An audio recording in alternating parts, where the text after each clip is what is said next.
अगर आप भी बहुत पतले से हो, आपको भी वेट गेन करना है, आपका भी मेन कंसर्न यही रहता है कि आप सब कुछ खा लेते हो, कुछ लगता ही नहीं है बॉडी में, वेट गेन ही नहीं होता है, तो ये वीडियो सिर्फ आपके लिए है।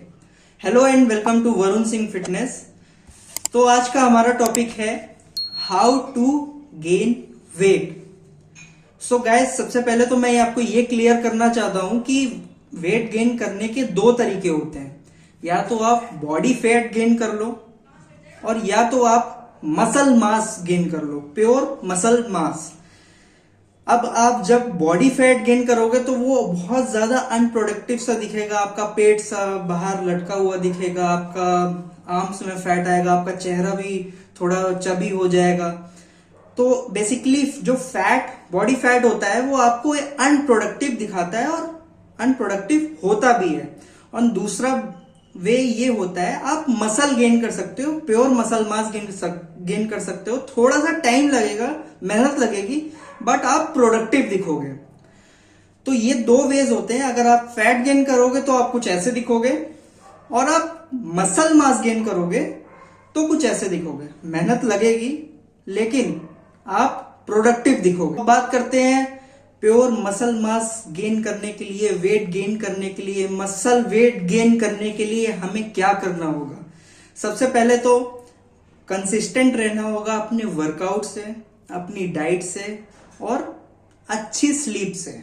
ठीक है, अच्छी स्लीप मैंने इसलिए बोला, हर वीडियो में स्लीप इसलिए बोलता हूं बिकॉज चाहे आप फैट लॉस करो, चाहे आप मसल गेन करो, चाहे आप किसी भी तरह का स्पेसिफिक गोल लेके चलो, ये तीन चीजें वर्कआउट, डाइट एंड स्लीप बहुत ज्यादा जरूरी होती है हर तरह के गोल में। तो अगर आप इन तीन चीजों को बैलेंस करके चलोगे, कंसिस्टेंट रह के चलोगे, तो आपको पॉजिटिव चेंजेस आपको दिखेंगे अपनी बॉडी में। साथ ही साथ आपको अपनी डाइट में कैलोरी सरप्लस पे रहना होगा। अब कैलोरी सरप्लस क्या होता है?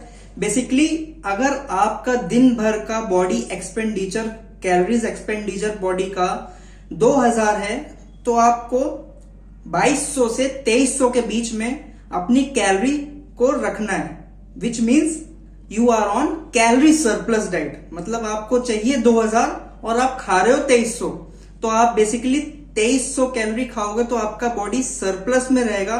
तो वो भी आपको बहुत हेल्प करेगा वेट गेन करने में। दूसरा, आपको अपने वर्कआउट में प्रोग्रेशन करना बहुत ही ज्यादा जरूरी है। प्रोग्रेशन आप कैसे करेंगे? फॉर एग्जाम्पल, आपने लास्ट वीक चेस्ट किया था, आपने 10 किलो के डंबल से 3 सेट किए थे और तीनों सेट में आपने 12-12 रेप्स किए थे। अब आप इस वीक में उसमें प्रोग्रेशन कर सकते हो। आप 15 किलो के या 12.5 किलो के डंबल से 12 रेप्स ले सकते हो, तो आपका प्रोग्रेशन हो जाएगा। और तीसरा, आपको प्रॉपर स्लीप बहुत ही ज्यादा जरूरी है गाइस। प्रॉपर स्लीप लोगे, आपका मसल जो ब्रेकडाउन करोगे जिम में, आपने जो डाइट अच्छा न्यूट्रिशन लिया होगा, आप प्रॉपर स्लीप लोगे तभी उसके बाद आपकी रिकवरी अच्छी होगी, जो आपको वेट गेन करने में बहुत ज्यादा हेल्प करेगी। बहुत सारे लोगों को मैंने देखा है कि वो कैलोरी सरप्लस में तो होते हैं, तो उनको लगता है कि मैं कैलोरी सरप्लस में हूं तो मैं सब कुछ खा सकता हूं।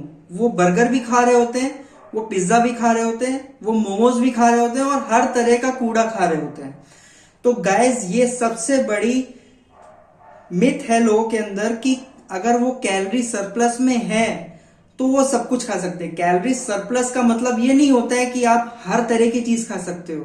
कैलोरी सरप्लस में आपको मैक्रोस को अपने बैलेंस रखना होता है। फॉर एग्जांपल, आपको प्रोटीन, कार्ब्स, फैट्स का अच्छा कॉम्बिनेशन बना के चलना होता है। प्रोटीन, कार्ब्स, फैट्स आपको अच्छा कॉम्बिनेशन बना के चलोगे, अपने मैक्रोस को कैलकुलेट करके चलोगे, तो वो भी आपको बहुत अच्छा पॉजिटिव रिजल्ट्स देखने को मिलेंगे अपनी बॉडी में। और अगर आप जंकीज ज्यादा खाओगे, बाहर का कूड़ा ज्यादा खाओगे, तो आपका मसल मास तो नहीं गेन होगा, बट हाँ, फैट जरूर गेन हो जाएगा।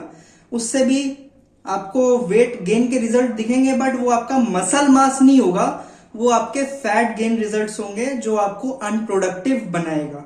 और साथ ही साथ अगर आप ये सारी चीजें बैलेंस करके चल रहे हो, तो साथ ही साथ एक एडवाइस और दूंगा कि जिम जा रहे हो बहुत अच्छी बात है, आप मसल ट्रेन कर रहे हो, प्रोग्रेशन कर रहे हो, प्रॉपर स्लीप ले रहे हो, प्रॉपर डाइट ले रहे हो, बट जिम जाके आप ओवर ट्रेन कर रहे हो उसकी वजह से भी आपको weight gain, muscle gain results नहीं देखने को मिलते हैं आपकी अपनी बॉडी में। कुछ लोग जिम जाते हैं और 2-2, 3-3 घंटे तक एक ही मसल को ओवर ट्रेन करते रहते हैं। ओवर ट्रेन करने से सिर्फ आप एक्सेसिव कैलोरीज बर्न कर रहे हो और उससे कुछ भी फायदा नहीं हो रहा है। और साथ ही साथ पहले वो जिम करते हैं और उसके बाद भी कुछ एक्टिविटीज करते हैं। फॉर एग्जांपल जिम करने के साथ साथ लोग क्रिकेट भी खेलने चले जाते हैं, फुटबॉल खेलने चले जाते हैं और ऐसी कुछ ना कुछ एक्टिविटीज चलती रहती है उनकी लाइफ में।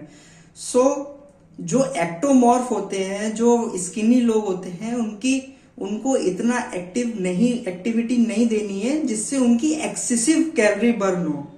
तो ये भी इसको भी आप अगर ध्यान में रखोगे तो इससे भी आपको पॉजिटिव चेंजेस मिलेंगे।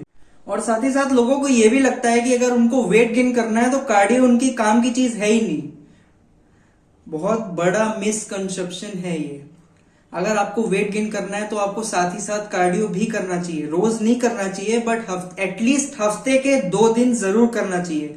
कार्डियो करने से क्या होता है, जब आप कार्डियो करते हो वेट गेनिंग फेज में आप जब कार्डियो करते हो तो आप जो न्यूट्रिशन ले रहे होते हो वो ब्लड फ्लो के जरिए मसल तक पहुंचता है, जिससे आपको अच्छी रिकवरी में हेल्प मिलती है। और इसके साथ ही एक समय ऐसा भी आता है जब आपका 5 किलो 6 किलो तक वेट गेन हो जाता है, उसके बाद आप स्ट्रक हो जाते हो, उसके बाद आपका वेट नहीं गेन होता है। तो वो कंडीशन होती है आपका प्लेटियो हिट हो चुका है। तो आपको पूरा प्रोसीजर आपको फिर से रिकैलकुलेट करने की जरूरत है। आपको अपनी कैलोरीज रिकैलकुलेट करने की जरूरत है। बिकॉज प्लेटियो हिट इसलिए हुआ है क्योंकि आपकी बॉडी को वो एडेप्टेशन हो गई है। अब आपकी बॉडी उतनी कैलोरीज पे रिस्पॉन्स नहीं कर रही है। तो इसका मतलब अगर आप पहले 2300 कैलोरीज ले रहे थे तो अभी आप अपनी डाइट में 100 से 150 कैलोरीज बढ़ा दोगे तो फिर से आपको रिजल्ट्स पॉजिटिव दिखने लगेंगे। तो ये था आज का वीडियो। अगर आपको मेरा वीडियो पसंद आया तो प्लीज लाइक करें, औरों में शेयर करें एंड मेरा चैनल सब्सक्राइब करें। Thank you.